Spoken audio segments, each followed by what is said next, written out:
भर्गो देवस्य धीमहि धियो यो नः प्रचोदयात्।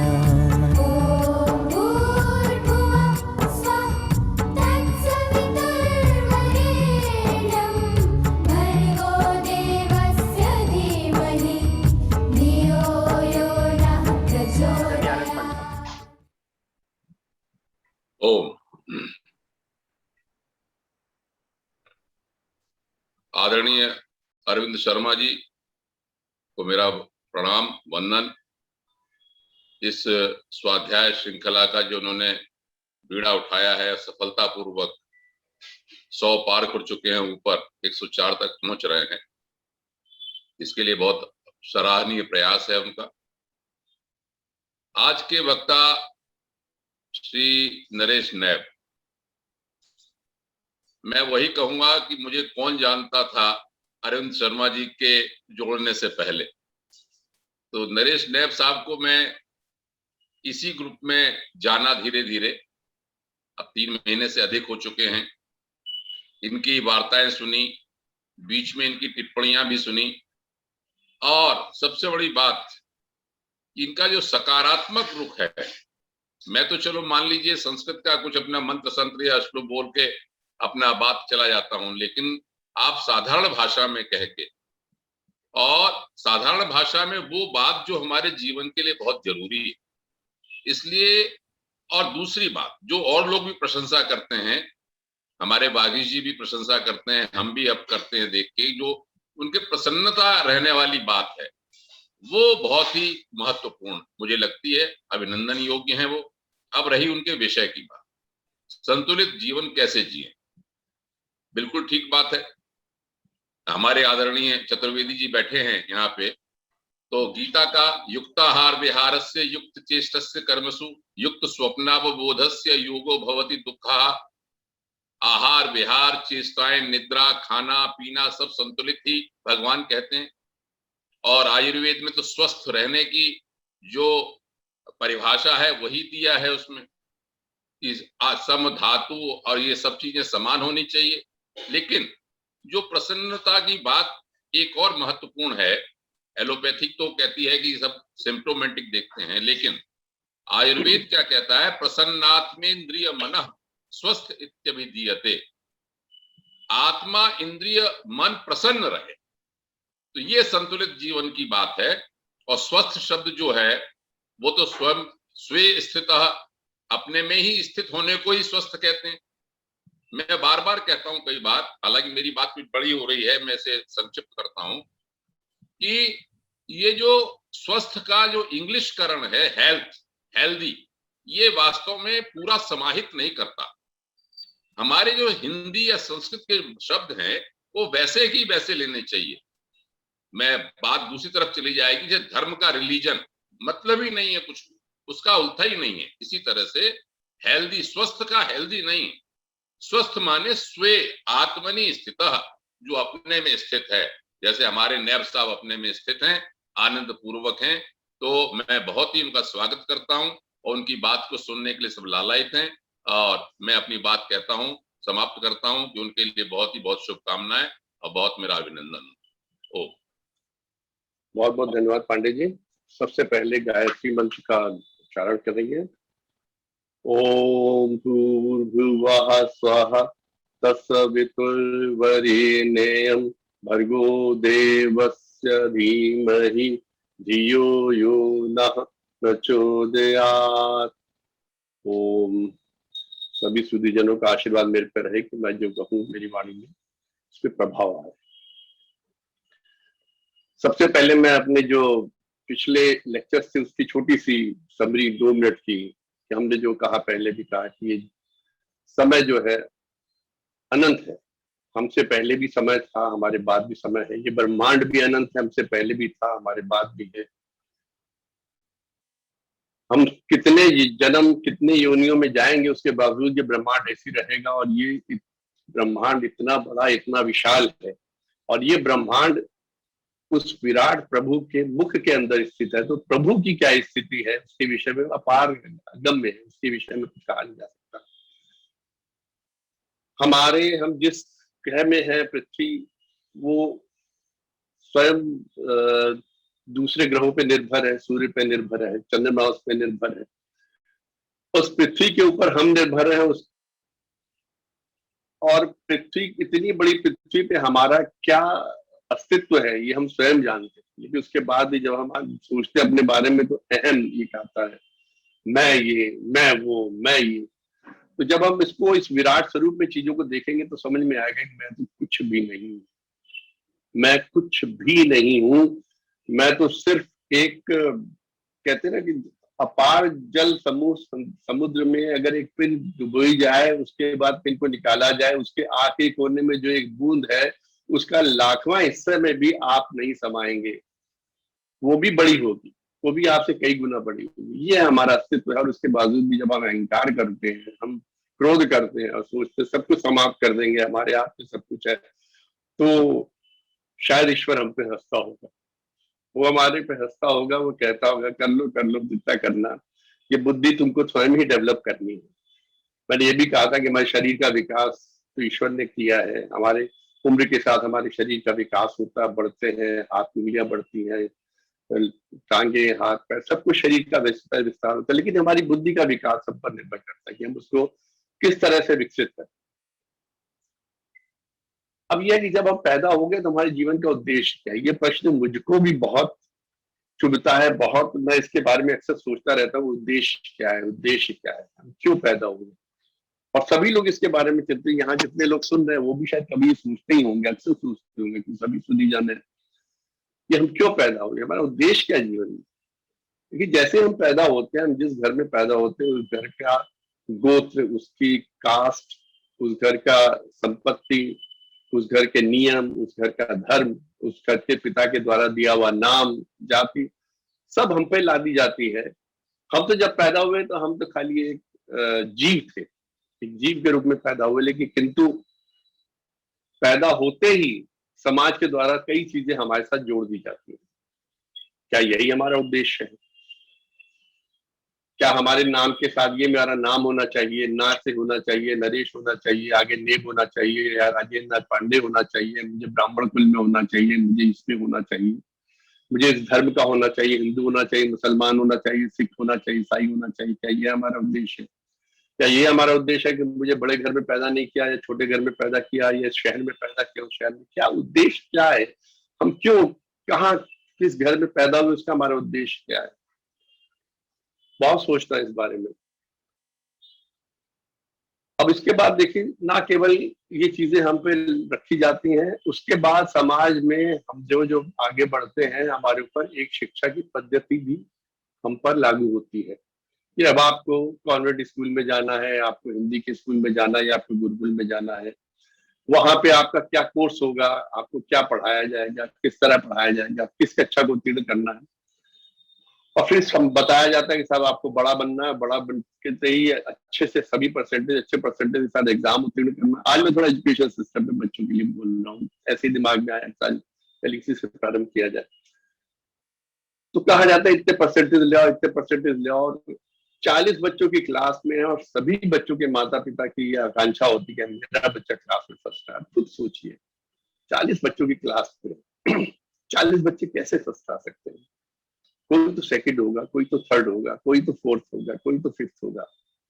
सभी बच्चे फर्स्ट कैसे आ सकते हैं? सभी के एक जैसे मार्क्स कैसे हो सकते हैं? सभी के बुद्धि एक जैसे। और ये केवल बुद्धि की बात नहीं है, उस समय आपकी क्या तैयारी है एग्जाम देते वक्त, और उस वक्त आपकी क्या मना स्थिति है, इन सब पे इस चीज पर निर्भरता रहती है कि आपके कैसे परसेंटेज आएंगे। लेकिन नहीं, लादा जाता है कि आपको ये लाने, ये परसेंटेज लाना, ये परसेंटेज लाना।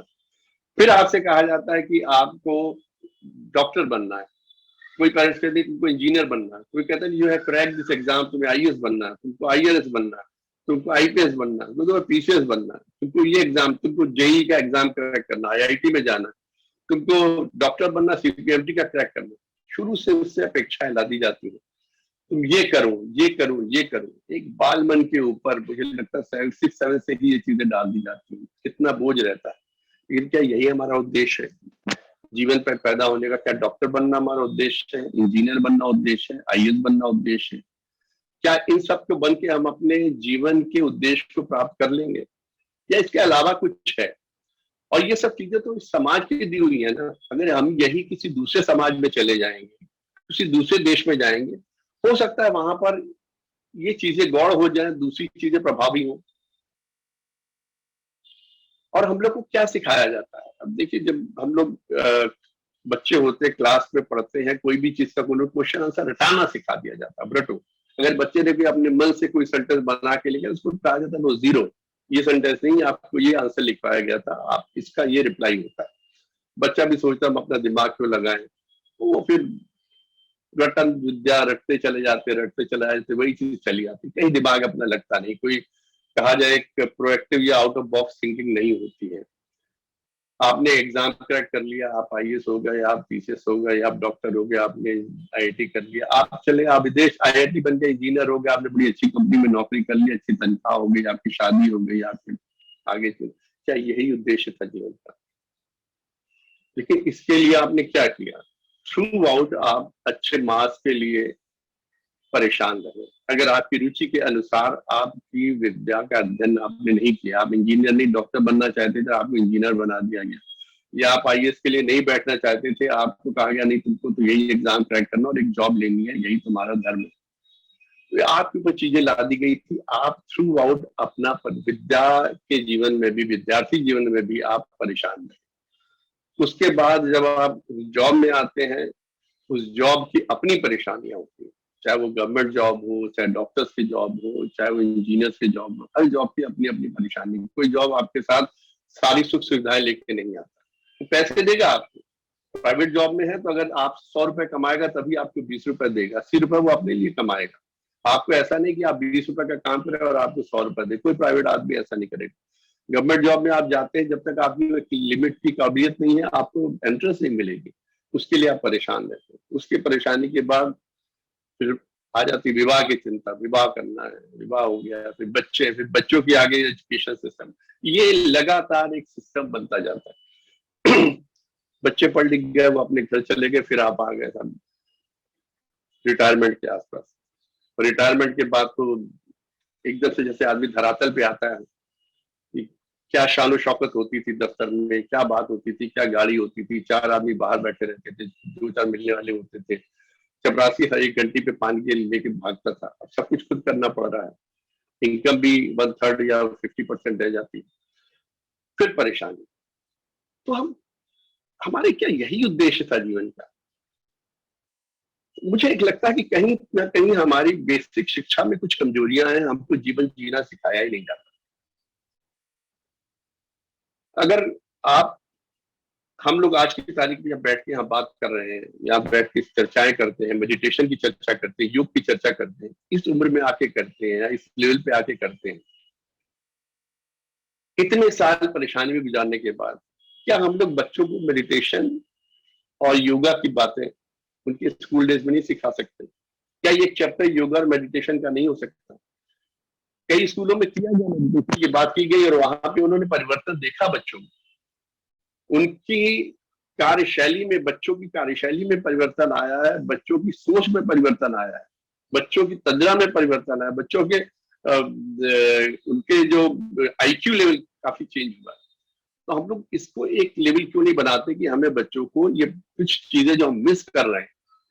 दूसरी चीज, हम जब रियल लाइफ में आते हैं तो एक फाइनेंशियल जिसे कहे लिटरेसी, उसकी हमारे को बहुत कमी रहती है। हम जानते नहीं कि फाइनेंसेस क्या होते हैं, बैंक में कैसे जाना। कुछ आप देखते कुछ ग्रेजुएट बच्चे निकलते हैं, कुछ चेक भरना भी नहीं आएगा, ड्राफ्ट बनवाने के लिए भेज दीजिए बैंक में, तो उसे पोस्ट ऑफिस में जाके खड़े हो जाए। एक बच्चे को कहा गया कि जाओ तार कराओ, तो कहाँ होगी, तो वहां उसके फादर ने मजाक में कह दिया कि पोस्ट ऑफिस बाहर एक खंबा लगा, उसके तार से बांध आना। वो क्या वहां जाके तार से बांध के आ गया, ये फैक्ट है। ये बोले कि मैं एक रियल स्टोरी बता रहा। तो जब इस तरह की चीजें होंगी तो इसका मतलब कि हमने उनको इस तरह की कोई शिक्षा दी ही नहीं जिससे कि वो जीवन में संघर्ष कर सके, जीवन को जी सके।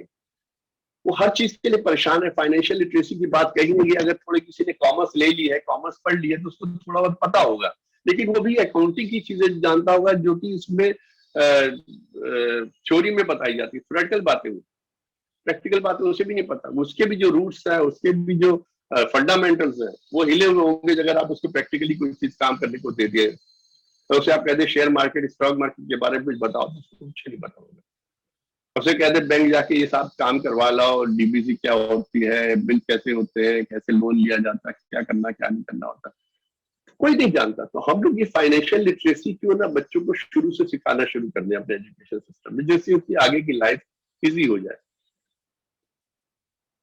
इसके बाद आती है थिंकिंग की। हम लोग बच्चों को मौका ही नहीं देते हैं कि वो आउट ऑफ बॉक्स जाके सोचे।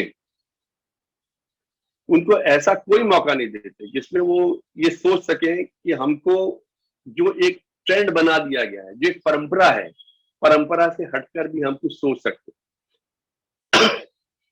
जब वो काम करते हैं तो हम उनसे कहते हैं कि भैया आउट ऑफ बॉक्स करके, मतलब सबको वो सीईओ हो गए हैं या अपने सिंह साहब हैं, एड सेंटर में है, हम डिपार्टमेंट में रहे हैं, डिफरेंट डिपार्टमेंट्स के लोग रहे हैं, वहां कहते थे कोई नई चीज सोच के बताओ, ये कैसे हो पाएगी, कोई नई चीज बताओ, इसको कैसे किया जाए। अगर किसी बच्चे को आपने शुरुआत में या थ्रू आउट उसके स्टडी पीरियड में, उसके विद्यार्थी जीवन में कोई नई चीज करने नहीं दी, उसको परंपराओं में बांध के रख दिया, उसको रट्टा घुसंत वाली बात में रख दिया, तो उसका वो ये नई चीज सोचने की बात है उसके दिमाग में उस तरफ काम ही नहीं करेगा। उसको दोबारा ट्रेनिंग देनी पड़ेगी। और शायद इसलिए बार बार जितने भी टेक्निकल डिपार्टमेंट्स हैं या जितने भी जहां पर की नई चीज के लिए कहा जाता है तो वहां इस तरह की ट्रेनिंग्स होती है, मैनेजमेंट ट्रेनिंग्स होती है, टेक्निकल ट्रेनिंग्स बार बार दी जाती है। और वहां हमने भी ऐसी ट्रेनिंग्स ली है, उसमें भी कहा जाता है सब आउट ऑफ बॉक्स सोचिए। हम लोग वही अपने हिसाब से चलते रहे, कैसे 3 का 4 करें, इससे बाहर निकलिए, देखिए यहाँ से गया, यहाँ से गया, यहाँ से, इस तरीके से होगा 3 का 4। तो ये चीज हमारे विद्यार्थी जीवन में बहुत मिसिंग करती है। एक और बात मैं जिस थ्रू आउट लाइफ में चलती रहती है और ज्यादातर लोग उसके शिकार होते हैं, वो है इमोशनल ब्रेकडाउन।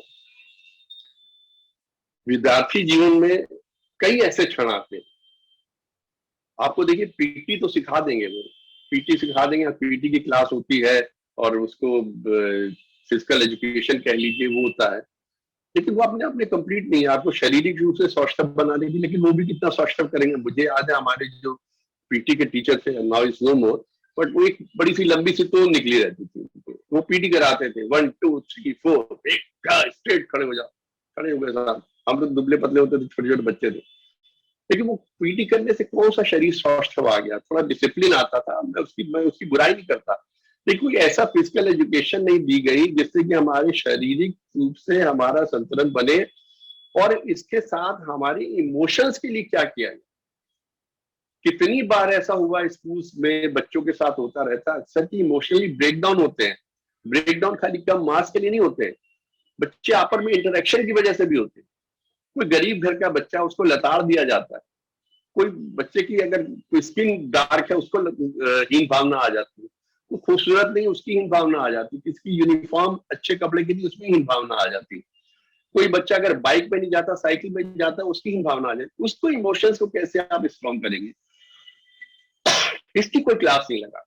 किसी तरह का कोई, मुझे नहीं याद आता कि कहीं कोई इमोशंस के लिए कहीं भी कोई क्लास लगाई जाती हो या किस तरीके से क्लासेस ली जाती, पढ़ाया जाता। ये कुछ चीजें हैं, कमियां हैं। और फिर एक आज के दौर में आप देख रहे होंगे, स्कूल से छोटे छोटे घरों में खुल गए, छोटे छोटे घरों में स्कूल खुल गए। अच्छी पढ़ाई, किसी ना किसी स्कूल की फ्रेंचाइजी ले ली, XYZ किसी भी स्कूल की ले ली, उसके बोर्ड लग गए, डिजाइनदार वहां पे उन्होंने बोर्ड लगा दिए, स्टिकर्स लगा दिए, बैनर्स लगा दिए, अंदर खूबसूरत कमरों में जगह जगह पोस्टर चिपका दिए। लोगों ने अपने बच्चों को वहां भेजना शुरू कर दिया। 3 या 4 या 6 कमरों के मकान में, 200 गज के मकान में, 250-300 गज के मकान में क्या स्कूल होता है? आप बच्चों को क्या सिखाएंगे? स्पोर्ट्स तो नहीं करा सकते आप, किसी भी स्कूल में देख लीजिए स्पोर्ट्स नहीं होता, बिल्कुल नहीं होता। खेल करा देंगे, यहाँ से बच्चों का खेल करा रहे हैं, वो एक दूसरे के भाग रहे हैं, लुका छिपी कर रहे हैं, सीढ़ी पे चढ़ रहे उतर रहे हैं, लेकिन स्पोर्ट्स ग्राउंड की एक फील्ड जो होती है वो कहीं नहीं। और स्पोर्ट्स आप जब पूछे स्कूल वालों से तो वो यही कहते हैं साहब हमको फिजिकल एजुकेशन तो दे रहे, खेल तो खिला रहे। देखिए, खेल खिलाना या physical education, it is just only very small part, very small portion of sports. Sports आपको कई चीजें सिखाता है। अब जबकि हम लोग ओलंपिक में इतना जीत के आ रहे हैं, जो लोग नहीं जीते हैं, या जो लोग हार गए, या जो लोग सेमीफाइनल में हार गए, या जो लोग फाइनल में हार गए, क्या उन्होंने अपने जीवन में कुछ सीखा नहीं या कुछ सिखाया नहीं? उनको सिखाया गया स्पोर्ट्स में कि तुमको हारना भी आना चाहिए, हमेशा जीत ही नहीं होती। पूरी जिंदगी उन्होंने लगा दी अपनी, तरह तरह के एक्सरसाइज करके, तरह तरह की लिमिटेशंस करके, खाने पे लिमिटेशन, घूमने पे लिमिटेशन, मिलने वालों से नहीं मिल सकते थे, कॉन्स्टेंटली एक्सरसाइज। अगर आप इन खिलाड़ियों के देखे वीडियो क्लिप्स देखे तो आपको समझ में आ गया कितनी एक्सरसाइज करते हैं, किस तरह की करते हैं अपने शरीर स्वास्थ्य को, अपने आप को फिट रखने के लिए। फिटनेस एक बहुत छोटी चीज है। फिटनेस के लिए ये लोग फुटबॉल भी खेलेंगे, ये लोग कबड्डी भी खेलेंगे, ये लोग खो खो भी खेलेंगे, they are doing everything, but fitness is not the ultimate. अगर खाली फिटनेस ही होती तो जेवलिन थ्रो कैसे 87 मीटर जाता? वो तो अलग से स्पोर्ट्स है, that is only small portion. स्कूलों में फिटनेस सिखाई जा सकती है, लेकिन स्पोर्ट्स के दो चीजें हैं। एक तो ये कि आपको टीम वर्क आता है, आपको अपने कोच के साथ कैसे बिहेवियर करना, अपने साथी खिलाड़ियों के साथ कैसे बिहेवियर करना, और आपको अगर हार जाते हैं तो हार को कैसे स्वीकार करना, और हार को अभी स्वीकार करके पुनः जीत के लिए कैसे लगना है। मैं एक इंटरव्यू सुन रहा था उसका, जो अभी स्वर्ण जीत के आए नीरज चोपड़ा का, तो उसने कहा कि उससे पीएम साहब के साथ इंटरेक्शन हो रहा था, हमारे प्रधानमंत्री जी के साथ। उन्होंने पूछा कि आपके हाथ की इंजरी थी, आपको कैसा लगा, आपने फिर भी रिकवर कर लिया? तो उन्होंने कहा साहब हम लोग की स्पोर्ट्स लाइफ बहुत छोटी होती है, 4, 6, 8 साल की, और इसमें अगर हम एक इंजरी को लेके बैठ जाएंगे तो हमारा जीवन खत्म हो जाएगा, हमारे पहले की सारी मेहनत खराब हो जाएगी। तो इतना जूझना पड़ता है, ये हमको सिर्फ स्पोर्ट्स सिखा सकता है। ये पीटी या खाली स्मॉल लेवल के, तो हमारे स्कूलों में जो चीजें मिसिंग है, ये सब चीजों में हम लोग को बहुत ज्यादा ध्यान देना पड़ेगा। मुझे तो लगता है कि शायद हमारे एजुकेशन सिस्टम में आमूलचूल परिवर्तन करना पड़ेगा।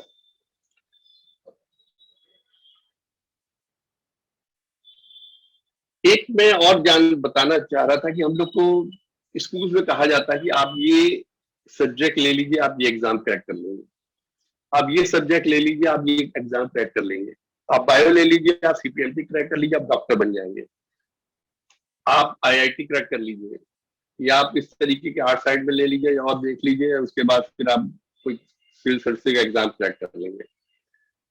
किसी स्कूल में ये सब्जेक्ट नहीं देके सिखाया जाता कि विल बिकम एन एंटरप्रेन्योरशिप। मुझे तो नहीं याद आता कि हमारे स्कूलों में कभी सिखाया गया एंटरप्रेन्योरशिप, मतलब हम लोग को बिजनेसमैन कैसे बनना है। हम सिर्फ नौकरी लेने की बात करते हैं, या बच्चों को कहते हैं आप ये क्रैक कर लो और जाके नौकरी करो, you get a good job, good job, good job. Why can't we ask them to become a good entrepreneur? ये हमारी एजुकेशन सिस्टम में क्यों नहीं बताया जाता? ये कुछ कमियां हैं। अगर हम नौकरी लेने की बजाय नौकरी देने वाले बन जाए और दूसरों के लिए कमाने की बजाय स्वयं के लिए कमाना शुरू कर दें, तो ना केवल हमारे और हमारे परिवार की तरक्की होगी, हमारे समाज की तरक्की होगी, हमारे राष्ट्र का जीडीपी भी बढ़ेगा। इसलिए हमको थोड़ा सा इस तरफ भी ध्यान देना और देखना कि हम लोग बच्चों को क्या क्या सिखा सकते हैं। ये तो हमारे एजुकेशन सिस्टम की बात है। जब मैंने शुरू किया था कि हमारे जीवन का उद्देश्य क्या है, जीवन का उद्देश्य, अब जितनी भी ये चीजें मैंने बताई आपको, एंटरप्रेन्योरशिप हो गई, विद्यार्जन हो गया, डॉक्टर बन गए साहब, इंजीनियर बन गए, आईएएस बन गए, ये सब जीवन को चलाने के लिए उपयोगी है। ये हमारे जीवन का रास्ता है, जीवन को सुखमय बनाने के लिए रास्ता है। जितनी अच्छी नौकरी होगी, जितनी अच्छी पढ़ाई होगी, जितना बड़ा जॉब होगा, जितना बड़ा बिजनेस होगा, हमारी उपयोगिता की वस्तुएं उतनी ही सुलभ होंगी, उतनी ज्यादा अच्छी होंगी और उतने ही आराम से मिल जाएंगी। इससे ज्यादा इन जॉब से कुछ नहीं होने वाला। Once you are out of your job, once you are out of your business, फिर आपने क्या हासिल किया? क्या यही उद्देश्य था? मुझे लगता है कि शायद इन सब में देखे तो प्रसन्नता, प्रसन्न रहना, खुश रहना, निरंतर खुश रहना और लोगों को खुश रखना, अपने चारों तरफ के वातावरण को प्रसन्न रखना, अपने जितने भी समाज के लोग हैं, परिवार के लोग हैं, उन सब के लिए खुशी के साधन उपलब्ध करना, प्रसन्नता के साधन उपलब्ध करना, ऐसा माहौल बनाना, ऐसा वातावरण उत्पन्न कर देना कि जिसमें वो प्रसन्न रहे, वो शायद हमारे जीवन का उद्देश्य हो। फिर हम तो जीवन में आ चुके हैं, हम अपने कर्मों का हिसाब किताब करने के लिए आना ही आना, कि आने के बाद भी हम परेशान हैं। क्यों परेशान है साहब? क्योंकि हमें प्रसन्न रहना। फिर मैं वही आगे कि उद्देश्य क्या है, अभी तक मैं घूम रहा हूं, मैं खुद सोच रहा हूं, खुद विचार कर रहा हूं, आपके साथ शेयर कर रहा हूं। पूरा जीवन हम सिर्फ इसीलिए परेशान रहते हैं कि हमको खुश रहना, और हम खुश नहीं रह पाते। खुश रहने के लिए हम चीजें एकत्रित करना शुरू कर देते हैं, खुश रहने के लिए हम साधन एकत्रित करना शुरू कर देते हैं, खुश रहने के लिए हम पढ़ाइयों में डिफरेंट टाइप के एग्जाम में कंपटीशन में बैठते हैं, बिजनेस में तरह तरह के कहना चाहिए कि रिस्क लेते हैं, स्टॉक्स में रिस्क लेते हैं, बैंकों में जमा करते हैं, इधर से लोन लिया उधर से लिया, बाद में फंस गया, परेशान हो, कैसे चुकाएं, कैसे करें, कैसे करें। किस लिए परेशान हो? खुश रहने के लिए। और जिसके रहने के लिए आप आज ही परेशान है, तो आप कैसे मिल पाएंगे? आप जीवन भर उसको कोशिश रहेंगे। ये एक वही कैरेट वाली बात हो गई, एक घोड़े के आगे आपने कैरेट बांध दिया, वो भागता जा रहा, लेकिन कैरेट उसके पास नहीं आ रहा। आप भी भागते रहेंगे, भागते रहेंगे, भागते रहेंगे, और अंत में जीवन का अंत हो जाएगा और आप उस कैरेट को नहीं प्राप्त कर पाएंगे, समाप्त हो जाएगा जीवन। इसमें मुझे एक बहुत पुरानी कहानी याद आती है। अब एक आप सबने सुनी हुई है, लेकिन मुझे लगता है कि टॉप में शेयर करने बहुत जल्दी, मैं 2 मिनट में बताऊंगा।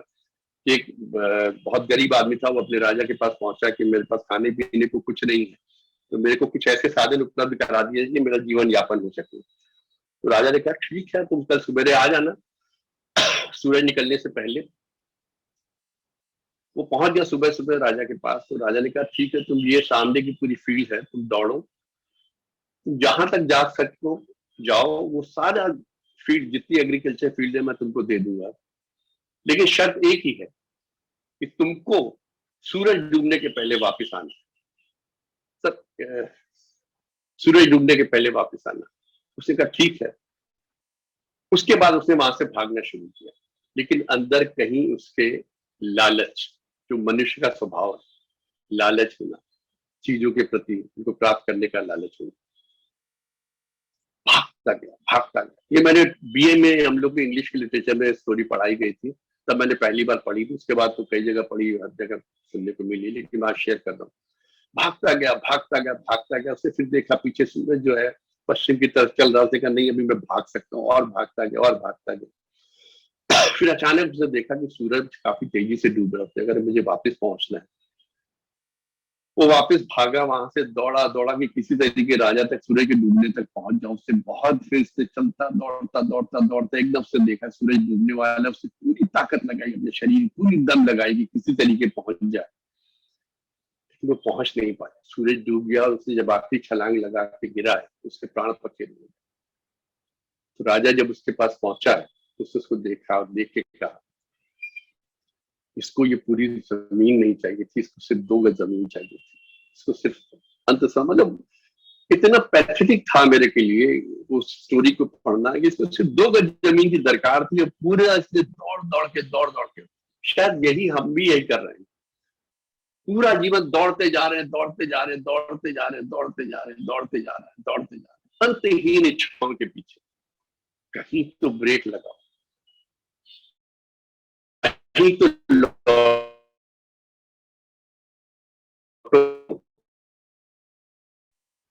कहीं से तो वापसी करो।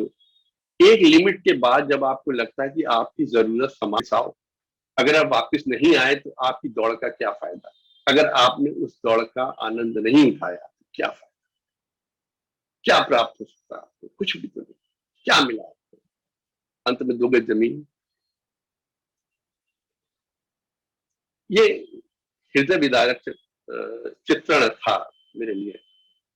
आई गॉट इमोशनल उस टाइम जब मैंने पहली बार पढ़ी थी कि आप किस लिए दौड़ रहे हैं, दौड़ते जा रहे हैं, क्या यही हमारे जीवन का उद्देश्य है?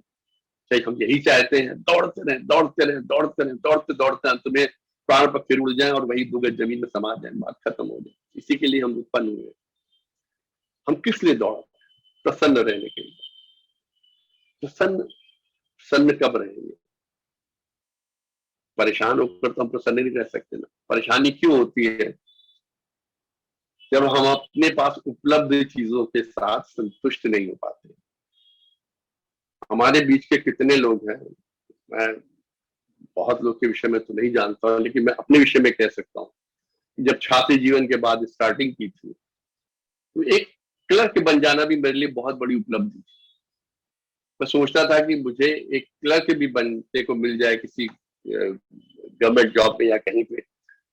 आई बिलोंग टू बिजनेस फैमिली, घर में सब बिजनेस, लेकिन मुझे लगता था मुझे नौकरी करनी चाहिए। तो उस वक्त क्लरिकल कैडर में मेरा पहली नौकरी हुई थी, बैंक में मैं क्लर्क बना था 20 साल की उम्र में। तो मुझे लगा बहुत कुछ अचीव करती। फिर उसके बाद आगे नहीं और करना, नहीं और करना, फिर और करना, फिर इससे भी संतुष्ट नहीं है, फिर ये भी करना, फिर अपना एक घर होना चाहिए। मेरे पास साइकिल नहीं हुआ करती थी, ये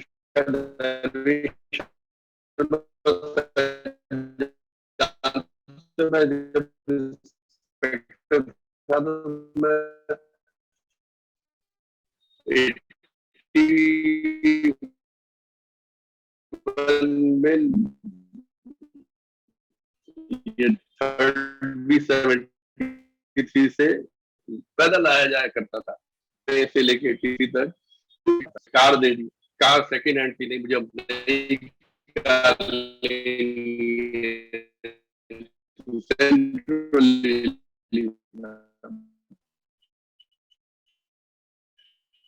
सेंट्रल के बाद नहीं, वाइटन आ गई। वाइटन, मेरी इच्छाएं वहीं समाप्त हो गई थी, मेरी जरूरतें वहीं पूरी हो गई थी, वहीं पे मुझे सब कुछ मिल गया था। लेकिन नहीं, ये मानव हृदय है, ये मानव मन है, ये मानता नहीं है, ये परेशान रहता है, खुद भी परेशान रहेगा और अपने चारों तरफ के वातावरण को भी परेशानी से परेशान करेगा। आप दफ्तर की परेशान रहेंगे, दफ्तर की परेशानी घर ले आएंगे। आप घर में परेशान रहेंगे, घर की परेशानी दफ्तर में ले जाएंगे और सबको परेशान करेंगे। वहां पे दफ्तर में आप अपने स्टाफ को परेशान करेंगे और घर में आके अपनी पत्नी और बच्चों को परेशान करेंगे। माँ को भी परेशान करेंगे अगर वो आपके साथ है, तो वो भी आपकी परेशानी देख के परेशान होगी। तो इस परेशानी से कैसे दूर हुआ जा सकता है? किस तरीके दूर हुआ जाए? इसका क्या क्या निदान है? हमारा क्या उद्देश्य है? क्या परेशान होना ही उद्देश्य है? क्या उस गाजर के पीछे भागते हुए घोड़े की तो हालत हमारी है, या उस गरीब आदमी की तरीके जो सारा दिन दौड़ता रहा, अंत में प्राण पर खेल उड़ गया जिससे, उसकी वाली परेशानी है? कैसा जीवन चाहते? एक लिमिट पे आके आप लौट जाइए। एक लिमिट तक अचीवमेंट हो गया, जो आपने सोच रखा था, भगवान ने अगर आपको उससे कहीं ज्यादा दे दिया है, तो फिर आप अपने पे भरोसा रखिए, अपने बाजुओं पे भरोसा रखिए, अपने कर्मों पे भरोसा रखिए। बाजुओं पे भरोसा देखने से मुझे एक और बात याद आती है। जब हमको अपने बाजुओं पे भरोसा, आउट ऑफ कॉन्टेक्स्ट बात कर रहा हूँ, जब हमें अपने बाजुओं पर भरोसा नहीं होता, तो हम दहेज पे भरोसा रखने लगते हैं। हमने गवर्नमेंट जॉब पा ली तो मुझे इतना लाख दहेज मिलेगा, इतना ये मिलेगा, इतना वो मिलेगा। तो ऐसे लोगों के बारे में भी मैं कहना चाहूंगा, अगर ये बात मेरी बहुत लोग तक पहुंच जाए, कि आपके अगर पुत्र है तो आपको अपने पुत्र पर भरोसा आना चाहिए। अगर पुत्र को स्वयं पर भरोसा नहीं है, तो कोई दहेज, किसी तरीके का दान दहेज आपकी जिंदगी को संवार नहीं सकता, सिर्फ बिगाड़ सकता है। इससे उससे दूर रहिए। आपको स्वयं अपने पे भरोसा रखना चाहिए कि अब आपको ये लेवल मिल गया है, इस लेवल पे आ गए, इस लेवल से आपका जीवन बहुत सुखमय बीत सकता है। आप अपने परिवार का भरण पोषण अच्छे से कर सकते हैं। बस अब हमको इसके आगे नहीं जाना है। इसके आगे आपका प्रारब्ध आपको ले जाए। आपकी इच्छा शक्ति अगर होती है, सब कुछ सामान्य रखते हुए, आप प्रसन्न रहते हुए परिवार के साथ जीवन बिताते हुए अगर कोई चीजें अपने आप चल रही है तो ठीक है। भागते रहना, परेशान होते रहना, सिर्फ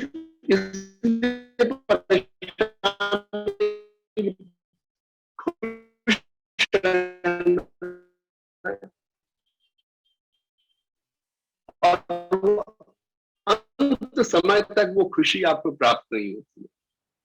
तो हमको अपने जीवन का उद्देश्य है। आज आप साइकिल से स्कूटर, आज जब आपने बाइक देखी किसी की बढ़िया सी, आप अप्रसन्न हो गए। ऐसे ही जब आपने बाइक पे आ गए, आपने किसी कार देखी, आप अप्रसन्न हो गए। तो आपने कार खरीदी, आप बड़े खुश हो गए, चारों बच्चे, सब बच्चे, पति पत्नी, सब चारों लोग आराम से जाएंगे। फिर उसके बाद आपने कोई नई कार देख ली, कोई बड़ा मॉडल देख लिया, फिर आप अप्रसन्न हो गए। तो वो क्षणिक खुशी होती है, वो क्षणिक खुशी से, जबकि खुश रहना, जिस आनंद की मैं बात कर रहा हूँ, जो हमारे जीवन का उद्देश्य होना चाहिए, वो निरंतर जीवन यात्रा है। हर चीज में, हर अवस्था में आपको प्रसन्न रहना। आप जमीन पे बैठे तो भी प्रसन्न है, आप कुर्सी पे बैठे तो भी प्रसन्न है। पोजीशन हो, आपके पास कुछ भी पोजीशन हो, आपके पास वेल्थ हो, आपके पास दुनिया भर की जायदाद है, आपके पास दुनिया भर का पैसा है, ज्वेलरी है, सब कुछ है, लेकिन जब आप हॉस्पिटल के बेड पे पड़े होते हैं ना, खास करके कोरोना के टाइम में, तो बहुत लोगों ने देखा, एक एक सांस के लिए संघर्ष कर रहे होते हैं, एक एक सांस के लिए संघर्ष कर रहे होते हैं, और तब आपका ये पोजीशन आपके काम नहीं आता, ना काम आता है, ना कभी आएगा, ये आपका साथ नहीं देगा। ऐसे ही पावर, ये दो पी बड़े खतरनाक हैं। आप बहुत बड़े पॉलिटिशियन हैं, या बहुत बड़े पॉलिटिशियन के मित्र हैं, या बहुत बड़े पॉलिटिशियन के मित्र मत है, सब कुछ है, सब जगह होता है। या आप बहुत बड़े अधिकारी हैं, या अधिकारी के पुत्र हैं, आप कभी देख लीजिए, अक्सर उसमें क्लिप्स आ जाती है, वीडियो क्लिप्स की, सड़क पे बदतमीजी कर जाते हैं पुलिस वालों से, बड़े अफसरों के बच्चे, बड़े नेताओं के बच्चे, या नेता खुद। ये सब लाइफलेस चीजें हैं, इनमें कोई जान नहीं है, और ये वही करते हैं जो स्वयं कमजोर होते हैं, जिनके हृदय कमजोर होते हैं, जिनमें अपनी वीकनेस होती है, जो मन से मजबूत नहीं होते, जो अंदर से मजबूत नहीं होते, वही लोग इस तरह के पावर का इस्तेमाल करते हैं, और ये किसी काम नहीं आने वाला। ना पावर और ना पोजीशन आपको प्रसन्नता दिला सकती है। एक क्षणिक प्रसन्नता हो सकती है, मेरे पास इतना धन आ गया, बस। इसके आगे फिर परेशानी, और कैसे आए, और कैसे आए, इसको और कैसे करें। अगर किसी को परेशान करना हो ना, तो उसको 99 के चक्कर में डाल दीजिए, उसका जीवन समाप्त हो जाएगा। एक छोटी सी कहानी एक मिनट की फिर सुना देता हूँ, बड़ी अच्छी याद आ गई मेरे को। एक राजा था, उसने देखा कि उसके जितने भी सिपह सालार हैं, जो छोटे छोटे सिपाही टाइप हैं, बड़े खुश रहते हैं, बड़े स्वस्थ रहते हैं। कहना, मैं इतने बड़े राज्य का राजा हूँ, मुझे तो नींद नहीं आती। ये सिपाही जिनको की तनख्वाह भी बहुत कम है, और सारा दिन स्टैंड अप खड़े रहे, ये सब इतने स्वस्थ है, इतनी अच्छी गहरी नींद ले लेते, कैसे रहे। तो उन्होंने अपने मंत्री से पूछा कि ये किस तरीके से इतनी अच्छी नींद ले लेते, मुझे तो रात भर नींद ही नहीं आती कि अपने राज्य को कैसे संभालना, और ये लोग बड़ी अच्छी नींद लेते, मैं इतने बड़े राज्य का राजा हूँ। उनका, ठीक है साहब, ये सब 99 का चक्कर है, आप नहीं समझ सकते तो समझाता हूँ। उन्होंने कहा राजा से कि आप 100 शर्फी मुझे दे दीजिए। उन्होंने 100 शर्फी दी उस मंत्री को, उन्होंने उसमें एक शर्फी निकाल के अपनी जेब में डाल दी, और फिर 99, उन्होंने राजा को नहीं बताया कि उन्होंने एक शर्फी निकाल दी। 99 शर्फी राजा के हाथ से उस सिपाही को एक को बुला के दे दी कि ये ले जाओ, राजा तुमने 100 शर्फी दी है। 100 शर्फी सिपाही लेके चला गया। घर पहुंचा तो उसे घर में बताया, सब बच्चे बहुत खुश, उन्होंने तो कभी एक शर्फी नहीं देखी, 100 शर्फी एकदम आ गए। पूरा परिवार जो था वो लेके शर्फी 100 शर्फी 100 शर्फी करके गिनने लगा। जब गिनने लगा तो उससे 99 शर्फी निकली। 99 शर्फी निकली तो 100वीं शर्फी कहाँ गई, पूरा घर ढूंढने में लग गया। इधर ढूंढे, उधर ढूंढे, पूरा घर छान मारा, इधर गिर गया होगा, उधर छिटक गया होगी, किसी बच्चे ने लात मार दी होगी, किसी हाथ से चला गया होगा, अलमारियां खिसका ली, पलंग खिसका लिए, मेज कुर्सी सब हिला दिए, कहीं शर्फी नहीं मिली। रात भर पूरा परिवार जागता। अगले दिन वो सिपाही फिर पहुंचा तो उसकी आंखें सूजी हुई, लाल एकदम। राजा ने कहा, क्या हुआ तुम्हें, तो प्रसन्न होना चाहिए, तुमको तो 100 शर्फी कल मिली थी। कहता, नहीं सर, वो 100 शर्फी तो दी थी, लेकिन वो उसमें 99 थी, तो हम लोग गई, एक कहीं गिर गई, वो हम लोग रात भर ढूंढते रहे, तो वो सो नहीं पाए। तो मंत्री का, देखा साहब, इसको आपने कहा मैं तुम्हें 100 शर्फी दे रहा हूँ, इसको 100 शर्फी में 99 इसके पास थी, उस 99 को ये प्रसन्नता नहीं देख पाया, उससे प्रसन्न नहीं हो पाया, ये उस एक अशर्फी के पीछे परेशान रहा जो इसको लगता था कि इससे कहीं गिर गई, और रात भर पूरा परिवार तहस नहस हो गया, परेशान हो गया, पूरा परिवार जागता रहा, बच्चे जागते रहे, पूरे घर को इसने हिला के रख दिया सिर्फ उस एक अशर्फी के लिए। और जो 99 अशर्फी थी इसको इसने एंजॉय नहीं किया। वही हाल हम लोग का है, या हम लोग हर चीज मिली हुई है उसको एंजॉय नहीं कर सकते। हमारे पास अपना घर है, अपना फ्लैट है, गाड़ी है, पैसा है, बैंक बैलेंस भी है, बच्चे हैं, बचने के लिए है, शायद भगवान ने शरीर भी स्वस्थ दिए हुए हैं। हमारे साथ ये प्रोफेशनल मित्र उनके अच्छा प्रोफेशन है, हम उसको एंजॉय नहीं कर रहे कि जो है, जो नहीं है हम उसी के पीछे भाग। यही है हमारे दुखों का कारण, और ये हमारे जीवन का उद्देश्य नहीं होना चाहिए। जीवन का उद्देश्य होना चाहिए प्रसन्न रहना, जो एक निरंतर प्रक्रिया है। प्रसन्नता एक निरंतर प्रक्रिया है जो निरंतर चलनी चाहिए हमारे जीवन के साथ। क्षणिक चीजें नहीं होनी चाहिए। क्षणिक प्रसन्नता तभी होती है जब हम किसी उपयोगिता वाली चीजों से लेते हैं, उपयोग वाली वस्तुओं से लेते हैं। धन से जब हमें प्रसन्नता होती है वो, लेकिन जब वो प्रसन्नता हमारी संतोष से आएगी, जब हम संतुष्ट होना सीख जाएंगे, अपनी अनंत इच्छाओं को समाप्त कर देंगे, हमारी जरूरतें पूरी हो जाना भर ही हमारे संतोष का जब कारण हो जाएगा, जब ये यहां तक हम आ जाएंगे, वही हमारे प्रसन्नता का कारण होगा। और वो प्रसन्नता का कारण हमको ना सिर्फ अपने में लाना है, बल्कि अपने परिवार में, अपने बच्चों में अच्छे संस्कार, अच्छे आचार विचार देते हुए देना। अब मैं आता हूँ, मित्र दिवस अभी मनाया गया, लोगों ने मित्रता के बारे में बहुत कुछ कहा। आप लोगों ने व्हाट्सएप पे बड़े अच्छे अच्छे मैसेज देखे होंगे, मित्रता, मित्र, मित्र, जो कहीं नहीं मिलते थे, कहीं नहीं सुनते थे। खासकर व्हाट्सएप से तो एक बड़ी अच्छी चीज हो गई है कि हम लोग के 15-15, 20-20, 30-30 साल पुराने लोग भी हम लोग जुड़ गए हैं। जैसे अभी जूम में हम सब लोग जुड़े हुए, अरविंद शर्मा साहब से 2004 में वहाँ स्टेट हाउस के बाद दिखे, मिलते रहे हम लोग बीच में भी, लेकिन लगातार इससे जुड़ना, ये व्हाट्सएप, फेसबुक, इन सबसे हो गया।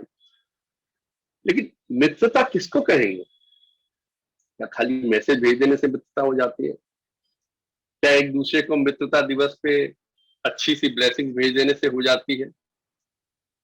या एक दूसरे को अच्छे स्लोगन्स भेज देने से, या आनंद पिक्चर या किसी और पिक्चर का, नमक हलाल पिक्चर के गाने के क्लिप्स भेज देने से हो जाती है मित्रता? नहीं। लेकिन मित्रों के भी प्रकार होते हैं, ये आप इसको ध्यान से सुनिएगा मित्रता के बारे में, क्योंकि हम सब एक दूसरे से जुड़े हैं और कब तक जुड़े रहेंगे ये ईश्वर ही जानता है। और हम लोग अच्छे से जुड़े हैं, मैं ये चाहता हूँ। लोग सिर्फ एक दूसरे को जाने या पहचाने नहीं, मित्रवत रहे उसके लिए। देखिए, मित्रता की एक तो होती है पहचान, that is friendship, that is convenience की। कन्वीनियंस, जैसे अब स्कूल्स में बच्चे एक दूसरे के साथ पढ़ते हैं, या स्टूडेंट्स हैं कॉलेज में पढ़ते हैं, एक दूसरे के साथ, एक दूसरे से जानते हैं, उठते बैठते, मिलते हैं, जुलते हैं। That is convenience. एक दूसरे को कॉपी देनी, पेंसिल देनी, नोट्स देने, इधर देने, वी आर फ्रेंडली, इकट्ठे घूमना फिरना, एक साथ जा रहे, 4-6 लड़के चले गए, पिक्चर देखने चले गए, वो मैरिज ऑफ, वो कन्वीनियंस है, that is friendship of convenience. उसमें ये होता है कि once you are inside, you are my friend, once you are out of side, you are totally gone out of mind.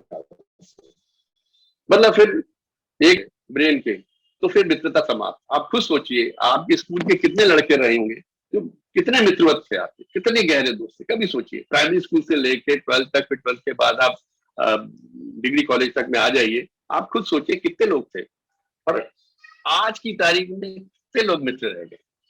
कभी सोचा इस बारे में?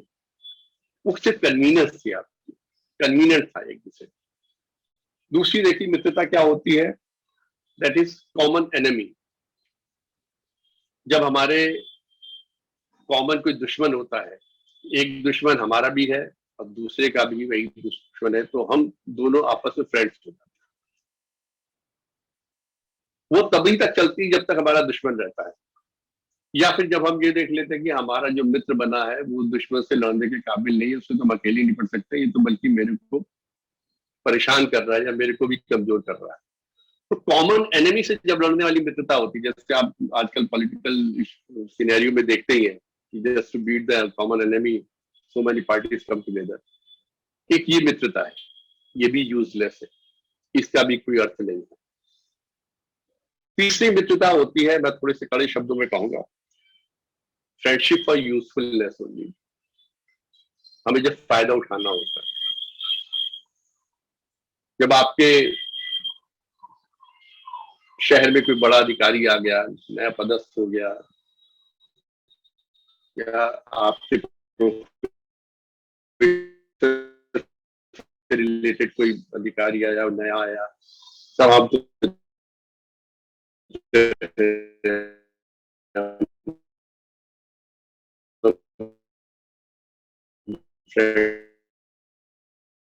ये है वो है। जब तक उस आदमी की उपयोगिता आपके पास आपके लिए है, तब तक वो मित्रता बनी रहेगी। उपयोगिता समाप्त, मित्रता समाप्त। अगर वही आदमी जो आपका बहुत अच्छा मित्र था किसी प्रॉब्लम में फंस जाए, किसी स्कैम में फंस जाए, वो कोई नेता या बड़ा अधिकारी किसी स्कैम में फंस जाए, तो शायद सबसे पहले आप अपने व्हाट्सएप से उसकी सारी कॉल्स डिलीट करना शुरू कर देंगे, कोशिश करेंगे उसके बाद मोबाइल से आपकी सारी चैट डिलीट हो जाए, आप उससे दूर होने की कोशिश करेंगे। ये तो मित्रता नहीं हुई। इसको हम लोग कह सकते हैं दे आर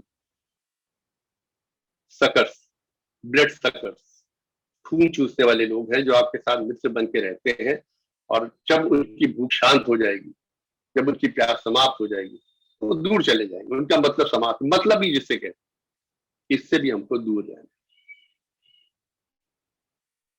लेकिन जो सच्चे मित्र होते हैं उसको आपको ढूंढना नहीं पड़ता,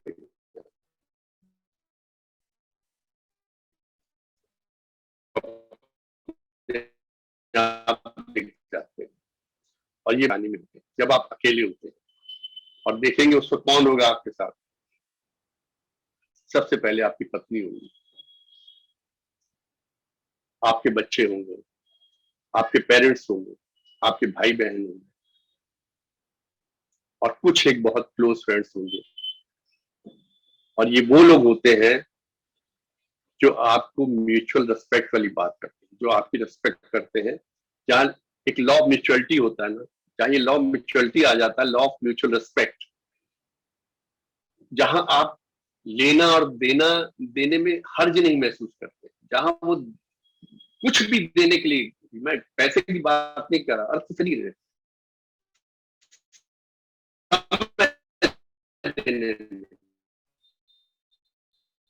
अपने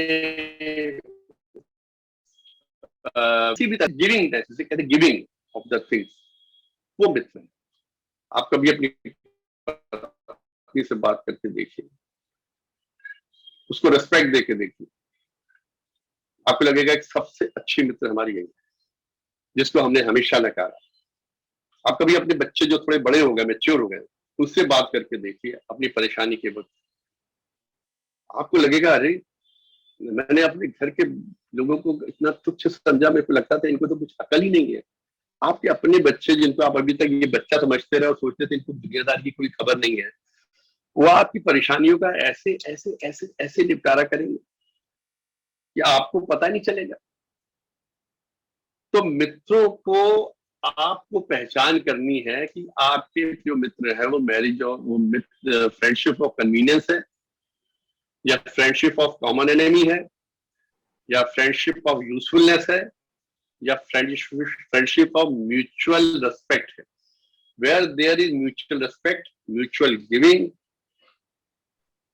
एक म्यूचुअलिटी की बात आ जाती है। हम कुछ भी कर सकते हैं इसके लिए, कुछ भी कर सकते हैं। ये अगर समझ लीजिए जैसे रात को किसी घर में कोई प्रॉब्लम हो गई है कोई, और अगर सबसे पहले आपका साथी दौड़ के आ रहा, प्रॉब्लम का अंदर मेडिकल प्रॉब्लम हो सकती है, कोई एक्सीडेंट हो सकता है, कोई चोरी चकारी हो सकती है, कोई डकैती हो सकती है। अगर उस परेशानी, जो आपका यूजफुलनेस वाला मित्र होगा ना, वो अपने घर में पड़ा सुबह चले जाएंगे पता करने के लिए क्या गया क्या नहीं गया। लेकिन जो आपका दोस्त होगा, सच्चा मित्र होगा, वो सबसे पहले वहां पर पहुंच जाएगा। अगर कोई आपके यहाँ परेशानी में है, किसको मेडिकल हेल्प है चाहिए, वो मेडिकल हेल्प देगा, और उसके बाद फिर और चीजें सोचेगा। अरविंद शर्मा साहब दिखाई दे रहे हैं तो चलो 6:50 हो रहे हैं, तो मैंने पिछली बार कहा था मैं ऑन हैबिट्स और उस पर बोलूंगा, लेकिन वो आज एकदम से माइंड पता नहीं कैसे डाइवर्ट हो गया एजुकेशन सिस्टम पे, सोचा कुछ और था बोलने के लिए, लेकिन भाव आवेश में मैं कुछ और बोलता चला गया। और थोड़ा सा मैं बोलते रहिए सर, बोलते रहिए, कोई दिक्कत नहीं। अच्छा, मैं बस बोलते रहिए। एक चीज और बोलूंगा खाली 5 मिनट के लिए। आज सब्जेक्ट से थोड़ा हट के बोल रहा हूँ, जो सोचा था वो बिल्कुल नहीं बोल रहा हूँ। एक बड़ी अच्छी चर्चा सुनी मैंने आज। एक हम लोग की कमी बहुत है शर्मा जी की, हम लोग जब बुराई होती है, अगर कोई बुरा काम में फंस जाते हैं तो हम कहते हैं साहब ये भी था, ये भी था, ये भी था, ये भी था। लेकिन अच्छा काम होता है, अगर कहीं अच्छाई मिलनी है, कहीं इज्जत मिलनी है, तो सबसे आगे अपनी गर्दन कर ले। कहीं माला पहनाई जानी है तो सबसे आगे अपनी गर्दन कर ले। एक प्रोटोकॉल ऑफिसर थे एटीएम रैंक के कानपुर में, उन्होंने कहा था कि पता नहीं क्या होता है नेताओं की, जितनी ज्यादा मालाएं होती हैं उतनी ज्यादा गर्दन लंबी होती चली जाती है। उनको माला जितनी पहनाते कमी नहीं होगी, लेकिन कहीं अगर प्रॉब्लम में होगी तो फिर वो कहेंगे मैं अकेला नहीं था, ये भी थे, ये भी थे, ये भी संघ के लोग थे, ये भी संगठन के लोग थे, सबने साथ में किया। इस पे बड़ी छोटी सी 1 मिनट की कहानी सुनाऊंगा। एक राजा के यहाँ 2 ज्ञानी, 2 संत पुरुष पहुंचे थे, अच्छे ज्ञानी थे, ज्ञान की चर्चा हुई। उसके बाद राजा ने उनको विश्राम के लिए कमरे में भेजा, बैठाया। एक संत नहाने के लिए बाथरूम में गए, उन्होंने दूसरे संत से पूछा आपके ये तो बड़े ज्ञानी दिखते हैं। उन्होंने कहा क्या ज्ञानी है, बैल है, इसको कुछ आता नहीं है, ये तो 1 से 2 भले, इसलिए हमने इसको साथ रखा हुआ। कोई बात, राजा कुछ नहीं बोला। उसके बाद जो बाथरूम में गए थे वो बाहर आए, दूसरे चले गए अंदर नहाने धोने स्नान आदि करने के लिए। उन्होंने जो पहले से वापस आए थे उससे पूछा कि आपके साथ के जो सज्जन है तो काफी ज्ञानी है। क्या ज्ञानी, घोड़ा आदमी है, इसको दिमाग तो है ही नहीं, ये तो 1 से 2 भले इसने साथ रखा हुआ, काम का इसने कहा था साथ में। राजा कुछ नहीं बोले। जब स्नान आदि के बाद भोजन की बात आई तो राजा ने एक के आगे भूसा रख दिया और एक के आगे घास रख दिया। दोनों संत बिल्कुल क्रोध में आ गए, ये क्या है, ये तो हमारा अपमान है। ऐसा मुझे तो पता नहीं, आप ही लोगों ने अपना परिचय दिया था। एक ने कहा ये बैल है, एक कहा ये घोड़ा है, मैं घोड़े के लिए घास रख दी, बैल के लिए भूसा रख दिया। तो 2 संत, 2 ज्ञानी आदमी भी अच्छाई को या ज्ञान को अकेले समेटना चाहते, दूसरे को बैल बता रहे हैं, दूसरे को घोड़ा बता रहे हैं। अच्छे हम ही हैं, हम अच्छे हैं, लेकिन अगर कहीं बात फंसती, कुछ वहां से कुछ प्रॉब्लम में आ जाते दोनों लोग, तो कहते हैं ये भी हमारे साथ, इससे भी साथ में किया, हम अकेले नहीं थे। तो अब जैसे वो गजेड़ियों की बात होती है ना, सब जब आप देखेंगे गजेड़ी, शराबी, ये सब इकट्ठे 4-6 लोग बैठते हैं, अकेले कभी नहीं बैठेंगे, क्योंकि जब फंसेंगे तो सब फंसेंगे ना, 4-6 लोग इकट्ठे जाएंगे। कभी आपको अकेला आदमी कभी इस तरीके सड़क पर या उस तरीके से पीता है, 4-6 आदमी इकट्ठे कहीं ना कहीं बैठे मिल जाएंगे। गजेड़ी 4-6 पत्ते, 4-6 आदमी इकट्ठे खेलते मिल जाए। तो ये मेरा ये कहना है, जब हम किसी चीज का वो लेना चाहते हैं, I should say exact word, कि किसी चीज के हम प्रिविलेज लेना चाहते हैं तो कहते हैं मैं हूँ। अच्छाई का प्रिविलेज लेना चाहते तो मैं हूँ, मैंने किया। और जब कोई गलती हो जाती, यही आप ऑफिस में देखिए, ऑफिस में अगर कोई काम पे एप्रिसिएशन मिल रहा है चीफ कमिश्नर से, तो कमिश्नर तो कहेगा साहब मैंने किया। बहुत कम लोग होते हैं जो कहते हैं हमारी टीम ने किया। टीम को अपने साथ लेके चलना बड़ा मुश्किल होता है, जो टीम वर्क करा ले वही ज्ञानी है। बहुत बहुत धन्यवाद। अब आज बिल्कुल मैं भावावेश में क्या बोल गया मुझे खुद नहीं पता, दिमाग कहीं था, क्या सोच कर क्या स्टार्ट किया, क्योंकि मुझे लगता है कि आप लोग को पसंद आया होगा। और अगर किसी तरह का कोई प्रश्न हो तो मैं उसके लिए तैयार हूँ। प्रश्न तो कोई दिखाई नहीं दे रहा चैट में। जी हाँ, कोई प्रश्न हो तो पूछ सकते हैं। वैसे आज हमारे आदरणीय एनके नैब साहब ने जो संतुलित जीवन कैसे जिए, how to live balance life part 4, मुझे तो यह लगता है आज आप काफी भावना में बोले। और वास्तव में अगर देखा जाए भावनाशील व्यक्ति का ही है, और भगवान भी जो है भावनाओं को देखता है। मुझे ध्यान आ रहा है वो दिन जब आदरणीय दिग्विजय सिंह साहब कुछ बोल रहे थे तो आप बोले कि अब मुझे ज्यादा मत करो, मुझे वरना आंखों में आंसू आ जाएंगे। आज कहीं ना कहीं लोगों को भी लगा कि आप जब बोल रहे थे तो हमारी भी आंखों में कहीं ना कहीं इस तरह की, क्योंकि जब आदमी दिल से बोलता है ना तो उसका एक अलग प्रभाव पड़ता है। और शब्दों में जब वाणी से बोलता है तो फिर वाणी ही होती है उसके अंदर, अंदर से नहीं होती है। और दिल से जब आदमी व्यक्ति बोलता है तो दिल की आवाज दिल को छूती है। खैर बहुत सुंदर रहा। और एक छोटी सी कहानी, जब आपने कहा मानव मन, अगर आप परमिट करें तो मानव मन पे छोटी सी कहानी बताता हूँ। करते हैं परमिट 1 मिनट के लिए, क्योंकि आपने भी कहा था 1 मिनट सुना देता हूँ। अरे आप तो सुन लेता हूँ। मंच आपका। नहीं तो मानव मन में क्या हुआ सर, एक बार सिकंदर ने जब देखा कि सब चीज अपना जीत लिया और देखा कि समुंदर जो है इतना, जिसने 2/3 एरिया ले रखा है और उसने कहीं पर भी जो है कोई कर नहीं देते, कोई टैक्स नहीं दे रहे, मतलब उसने समुद्र पे जो है अटैक कर दिया। तो समुद्र में समुद्र देवता निकले, बोले क्या चाहिए, तो बोले भी आप कोई टैक्स तो दे ही नहीं रहे। तो उसमें से हीरे जवाहरात मोती निकलने लगे और ढेर लग गया। अब उसने कहा कि अब इसको लेकर कहाँ जाऊं, तो सामने से एक बॉडी जा रही थी, तो बोले इसकी खोपड़ी में भर लो। वो भरता गया भरता गया भरता गया, वो खोपड़ी भरी नहीं। तो उसने पूछा कि ये खोपड़ी तो भर नहीं रही। तब उसने कहा था समुद्र ने कि सिकंदर, ये मानव मन है, मानव की खोपड़ी है, जिसकी हवस कभी नहीं पूरी होती है।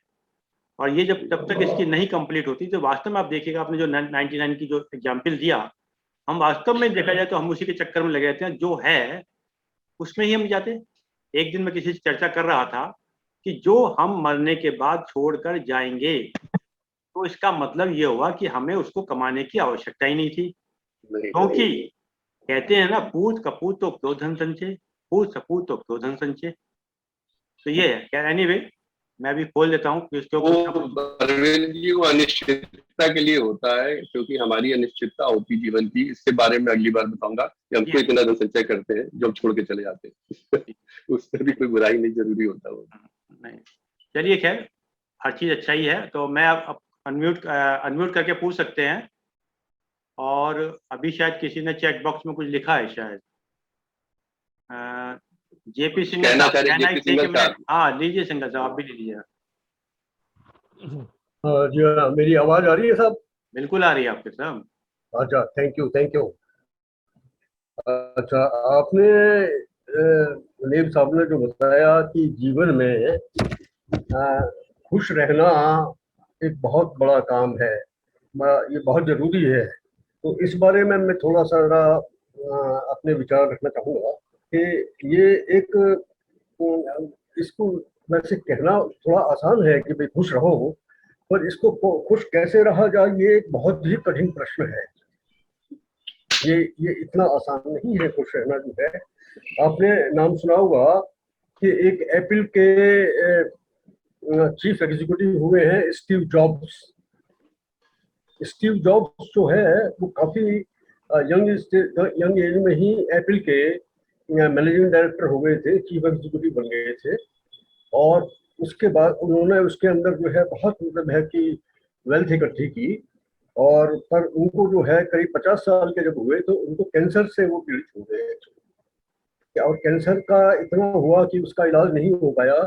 और जब अस्पताल के वो बेड में वो आखिरी टाइम में थे, तो वो अपने आप को अपने बारे में सोच रहे थे कि भाई जो है कि भाई मैंने जीवन में क्या किया क्या नहीं किया। तो उन्होंने ये लिखा है कि मैं जो है मैंने बहुत किया, मैंने अपने काम के बारे में मतलब है कि बहुत ही ज्यादा काम किया, पर मैं जो है कि भाई मैं कैसे खुश रहूं, औरों को कैसे खुश करूं, इसके बारे में मैं कुछ नहीं कर पाया। तो इसके बारे में मुझे एक ओल्ड लेडी थी, उसकी थोड़ी कहानी याद आई। तो एक ओल्ड कपल था, तो वो हस्बैंड की डेथ के बाद में जब वो ओल्ड लेडी अकेली रह गई तो बहुत ही वो दुखी रहने लगी है।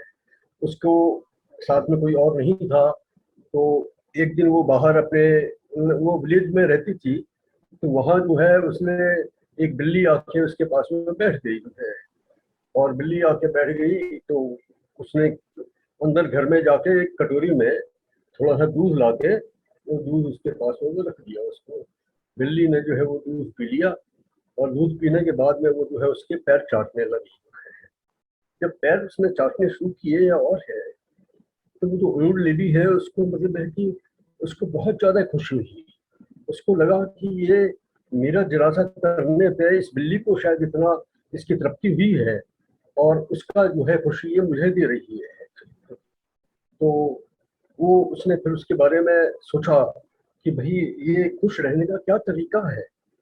तो उसे मतलब है कि ये लगा कि भाई औरों को अगर आप खुश करोगे तो आप खुद भी खुश रहोगे। तो वो क्या है कि अब वो सुस्ती से घर पे नहीं बैठती थी, वो घर से बाहर निकल के आस पड़ोस के पड़ोसियों को जो है उनकी हेल्प करती थी जो है, और जो लोग आते थे उनसे थोड़ा सा मीठा बोलती थी जो है, तो उसको उसके जीवन के अंदर जो है उसका जीवन ही बदल गया, तो खुश होने लगी। तो इसके बारे में मेरा अपना विचार ये है कि ये प्रैक्टिकल मतलब है कि मेरा कहने का मतलब ये है कि भाई हम प्रैक्टिकली इसको कैसे कर रहे हैं अपने जीवन के अंदर। ये इनसे पूछना है नैब साहब से, कैसे मतलब प्रैक्टिकल के विषय में। चलिए, आपकी आवाज नहीं आ रही सिंगर साहब। चलिए, अपने आप को खुश रहने का तरीका है खुश करें दिन। Thank you. नैब साहब कुछ कहना चाहेंगे आप सिंगर साहब के विषय में? आदरणीय नैब साहब, आवाज खोल लीजिएगा नैब साहब। चलिए, कोई बात। और किसी का कोई प्रश्न? कोई किसी का कोई प्रश्न है? मैंने कुछ कहना चाहेंगे आप? किया है, कोई प्रश्न नहीं है। चलो ठीक है सर, ये कहानी है, ये स्टोरी है, अच्छी है, और मैंने भी यही चीज कही है कि हम लोग को निरंतर प्रसन्न तभी रह सकते हैं जब अपनी इच्छाओं को कम करें। जैसे हमने आपको कहा कहीं से वापस लौटना है, हमको एक लौटने का समय निर्धारित करना है कि कहाँ तक हमारी इच्छाएं हैं, उन इच्छाओं से वापस लौटे। जहां तक हमारी जरूरतें पूरी हो रही है, उन जरूरतों तक हम खुश रह लें तो हम प्रसन्न रह सकते हैं सर। उसके बाद फिर अगर हम लगातार 99 के चक्कर में रहेंगे तो कभी प्रसन्न नहीं रह सकते। और ये निरंतर प्रक्रिया है सर, ये खाली 1 मिनट की बात नहीं कि कोई एक चीज खरीदी, उसको देखा, प्रसन्न हो गए, उसे अगले दिन फिर दुखी हो गए दूसरी चीज से। नो, बस your all the basic necessities are completed. आपने शुरुआती में जो गोल, शुरुआत का जो गोल था, शुरुआत में आपने जो गोल निर्धारित किया वो अचीवमेंट कर लिया। वो अचीवमेंट आपकी जिंदगी का सबसे बड़ा अचीवमेंट होना चाहिए। जो मिलता जा रहा है वो तो बोनस है, वो ईश्वर आपको दे रहा है, उसको ग्रहण करके जाइए प्रसाद समझ। बहुत मतलब ये जो इसका नाम अच्छा जो पढ़ा हुआ स्टोरी, तो इसका नाम एप्पल क्यों रखा है? एप्पल कहाँ से नाम लिया था स्टीव ने? अच्छा, जी के मत शायद किसी की तस्करी जाने दीजिए। नहीं सर, मैं बताता हूँ, जहाँ तक मैंने सुना है सर, ये करौली बाबा नीम करौली बाबा के पास गए और उन्होंने नीम करौली बाबा के पास गए थे उन्होंने। नीम करौली बाबा पास गए थे, उन्होंने एक बाइट करके दे दिया था। और सभी का एप्पल कटा हुआ ये सर। लेकिन मैं आपको बताऊं सर, इसकी अभी कोई, आई टेल यू कि हम लोग, मैं आपको बहुत इस मामले में कर देना चाहता हूँ। हम लोग की सारी जितनी भी नॉलेज इस वक्त आ रही है लोगों की, जनरल पब्लिक की या जो लोग की, वो व्हाट्सएप इंडस्ट्रीज की। और व्हाट्सएप इंडस्ट्रीज क्या क्या नॉलेज भर दे, क्या नहीं भर दे, सर कुछ नहीं पता होता जब तक। इसलिए मैं जब तक किसी को कंफर्म नहीं कर लेता किसी बुक किताब से या किसी के लेक्चर से, मैं तब तक उसके ऊपर नहीं कहता, मैं बात नहीं करता। मेरे पे व्हाट्सएप इंडस्ट्री पे मेरे कोई भरोसा नहीं, क्योंकि वो बगैर व्हाट्सएप की जितनी भी नॉलेज आती है वो बगैर फिल्टर की चाय होती है। चलिए साहब, और किसी का कोई प्रश्न है तो चलिए। अरे सर, बिल्कुल कुछ नहीं कह सकते। रोज नई नई कहानियां बनाते हो किसी भी चीज को अच्छा बनाने के लिए। अभी हरबंश राय बच्चन के नाम से पता नहीं कितनी कविताएं शुरू कर दी, उन्होंने कहानियां लिखते थे। एक वो कविता उन्होंने लिखी थी अपने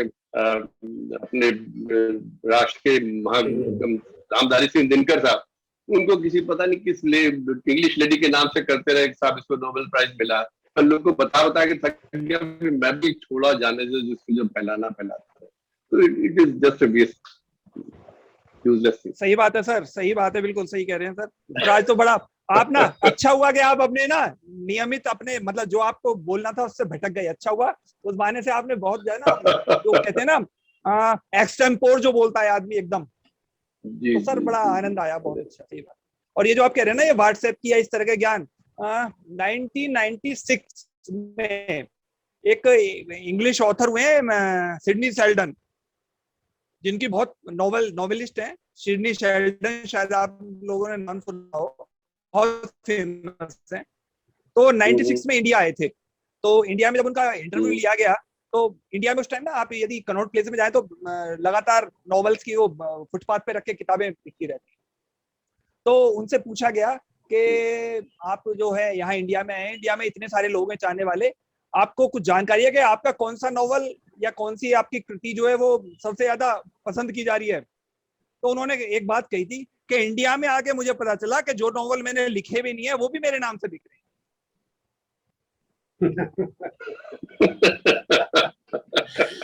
प्रेस कॉन्फ्रेंस में आपको उन्होंने कहा पता था। है नहीं, आपको ये नहीं पता कि ब्लैक लेवल की शराब जितनी कंपनी नहीं बनाती उससे ज्यादा ये लोग पी जाते हैं। अब सर बस ये चलिए खैर, अरविंद जी बहुत अच्छा लगा, आनंद आ गया आज। अरविंद जी आगे म्यूट हो गए, होस्ट हो गए क्या? सर कहीं। अच्छा हाँ, आदरणीय एससी सिंह अपना खोल लीजिएगा अपना। जी एससी सिंह साहब खोल लीजिएगा अपना। हाँ यस हाँ, चलिए आप सब दो दिए, फिर इसका वो करते हैं सर। सर पहली चीज तो नेब साहब की जब हम बात सुनते हैं तो इनकी बातें जो है वो दिमाग से नहीं आती हैं, सब दिल से आती हैं सर। और दिल की बातें दिल में इतनी तेज उतरती हैं कि बहुत तेज, मतलब कि अंदर पूरा दिमाग में खुजली होती है कि वह उसकी गहराई में जाने की इच्छा करती है। हम चाह रहे थे 10 मिनट पहले बैठे थे, लेकिन लेट हो गए 10 मिनट से। तो जो 3-4 पॉइंट आपने बताए नेब साहब, एक तो out of box thinking. Out of box thinking क्या है, और थिंकिंग हमारी इस तरह से होनी चाहिए कि सहजता और सरलता में सबके लिए सुगम्य हो। और दूसरी चीज, 2-3 आपने एग्जाम्पल दिए, मेटाफर दिए। एक तो 2 गज जमीन, आपका सिग्नल कमजोर है फिर और friendship by trust not by opportunity. Of trust होता है वही रिलायबल होता है, और जहां पर फ्रेंडशिप ऑफ अपॉर्चुनिटी होती है तो अपॉर्चुनिटी के जितने पहलू थे आपने सबका एग्जाम्पल लेके करके दिया था। तो ये चीजें बहुत ही मतलब कि हृदयग्राही हैं। और जब व्यक्ति जो है वो जो कुछ पढ़ के आया उसको भूल करके अपनी भावना में आता है तो असली अभिव्यक्ति होती है। और इसीलिए सत्य को जो है दिमाग नहीं चाहिए, दिल चाहिए सर। अच्छा, दूसरा थोड़ा सा हम उसमें कुछ कंट्रीब्यूट करना चाहेंगे कि जो गायत्री साइंस है, तो गायत्री साइंस के सूत्र क्या कहते हैं। तो एक तो जो अभी जेपी सिंगल साहब बोल रहे थे, तो ये सूत्र है सर। सूत्र में जो गायत्री में देवस शब्द आता है, एक भर्गो देवस, तो देवस में जो से अक्षर है उसने इसका फार्मूला दिया है कि दुख से दूर होने का उपाय क्या है, सूत्र क्या है। और सूत्र यही है कि परमार्थ से परार्थो ही बुधैर्मतः जो अन्यान सुखैते विद्वान तस्य दुखम विनश्यति। एक ही सूत्र है ही है सर कि जेन केन प्रकारेण हम हर कंडीशन में अगर दूसरे की मदद करने के लिए सोचना शुरू कर दें, वही लाइन खींचने की बात है सर, कि हमारा जो भी दुख है, किसी भी स्वरूप का दुख है, उस बीच में अगर हम दूसरे के लिए सोचना शुरू कर दें तो दुख स्वतः समाप्त हो जाता है, फिर हम आनंद की तरफ बढ़ जाते हैं। और दूसरा जो आनंद वाली जो आपने सर बताया 99 का चक्कर, उसका भी सूत्र दिया है, 2 गज जमीन और 99 का चक्कर। तो मोटी मोटा फार्मूला एक ही है सर। तो उसमें धीमही अक्षर का जो धी शब्द है कि धीरज तुष्टो भयम नैव त्विकासामि समुन्तो क्रियताम उन्नतिस्तेन सर्वा श्वासासु जीवने। जीवन के सभी दिशाओं में हमको विकास करना चाहिए, लेकिन विकास करते समय एक चीज हमेशा ध्यान रखना चाहिए कि विकास के साथ में अगर शांति बहाल है तो वो विकास आनंदमय होगा। लेकिन अगर शांति पर गलती से हमने समझौता कर लिया तो जो 2 गज जमीन की बात है वहां शांति नहीं थी सर। वहां शांति की एक छाया थी कि हाँ जब हम पहुंच जाएंगे तो शांति मिलेगी। और उसकी पहचान ही सर यही होती है कि अगर आनंदमय रास्ता हो तो मंजिल अपने आप आनंदमय होती है। तो जिस भी दिशा में हम बढ़ रहे हैं, बढ़ते समय क्या आनंद मिल रहा है क्या, या कहीं भ्रम होता है कि नहीं जब पहुंच जाएंगे तब आनंद मिलेगा, तो पहुंचने के बाद तो आनंद मिलेगा नहीं, पहुंच पाएंगे नहीं। और यहीं से प्रदर्शन शुरू होता है सर। तो इसलिए सिंगल साहब का पॉइंट अपनी जगह बिल्कुल सही है। और सारे फार्मूले का निचोड़ आपने जो 2-3 मेटाफर में बोल दिया सर, वो हार्ट को टच कर दिया। तो यही सर आज का कॉम्प्लीमेंट हमारा यही है कि हम बहुत ध्यान से अपने फार्मूले को लेके बैठे थे कि फार्मूला कौन कौन सा फिट बैठ रहा है। Thank you so much sir, thank you. चलिए बहुत बहुत धन्यवाद। और अब मैं थोड़ी जानकारी देता हूँ, पर जानकारी देने से पहले 2 बातें कहूंगा। जो आपने कहा था कि कुछ कड़वी बातें बोली, जैसे कि कड़वी बात ये भी है सर, वो पूछते हुए आपका नाम क्या है, बोले आप क्या करते हो? बोले क्यों पूछ रहे हो आप क्या करते हो? बोले मैं उसी हिसाब से आपको इज्जत दूंगा ना। मतलब आदमी जो Usefulness- पूछता है, नाम पूछता है, पद पूछता है, जी जी, यूजफुलनेस वाली बात है कि आप मेरे लिए कितने उपयोगी हो, उस हिसाब से इज्जत लेंगे। अगर मेरे बराबर के हो तो तुम्हारे साथ मित्रता है, वरना तुम कौन। बस। और एक आपने जो मित्रता पे बात कही, तो देखा जाए कृष्ण और सुदामा की मित्रता, परंतु अगर आप देखेंगे चाहे आपका कितना बड़ा सर्किल हो, चाहे कितना बड़ा सर्किल हो, पर आपके जो मित्र होंगे मुश्किल से गिनती में 3-4 होंगे जिनको कि आप कभी भी किसी टाइम भी बात कर सकते हो और किसी सामने से बात कर सकते हो। इससे ज्यादा कभी की बात कर सकते हैं। इससे ज्यादा कभी मैंने देखा आज तक नहीं हुआ किसी 3-4। चलिए साहब, अगली बार बात करेंगे इस पे भी। चलिए अगली कक्षा आपकी आदरणीय नैब साहब की कक्षा है 14 सितंबर की है। रहेंगे सर अगली कक्षा का। 14 सितंबर और 28 अक्टूबर 2 डेट है आपकी। 24 सितंबर और 28 अक्टूबर की डेट आपकी है। चलिए मैं सूचना देता हूँ, कल की कक्षा में आदरणीय डॉक्टर राधेश्याम दीक्षित जी लेंगे। उनके 5 चरण चलेंगे एवरी वेडनेसडे, वो भगवत दर्शन क्लास लेंगे। और थर्सडे को कक्षा लेंगे आदरणीय प्रमोद कुमार साहब, अभी टॉपिक बताएंगे अपना। और फ्राइडे की कक्षा लेंगे आदरणीय RN चतुर्वेदी साहब, जो रिटायर्ड मेंबर ट्रिब्यूनल हैं, मानस में गीता दर्शन। सैटरडे को फिर वही कठोपनिषद आदरणीय चिन्मय मिशन से जो ब्रह्मचारिणी की बोलेंगी। और 15 अगस्त को हमारे जो 15 अगस्त है उस दिन कोई टॉपिक नहीं है, समय वही 6 बजे रख दिया है। तो आदरणीय दिग्विजय सिंह साहब, आदरणीय NK नैब साहब, आदरणीय अशोक नेमा साहब और भागी शर्मा साहब, यही 4 लोग कंडक्ट आएंगे। ठीक है साहब, ओम शांति शांति शांति।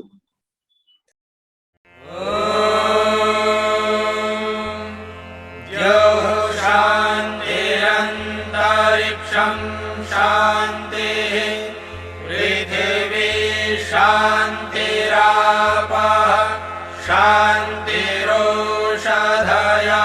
शान्तिः वनस्पतयः शान्तिर्विश्वे देवाः शान्तिर्ब्रह्म शान्तिः सर्वं शान्तिः शान्तिरेव शान्तिः सा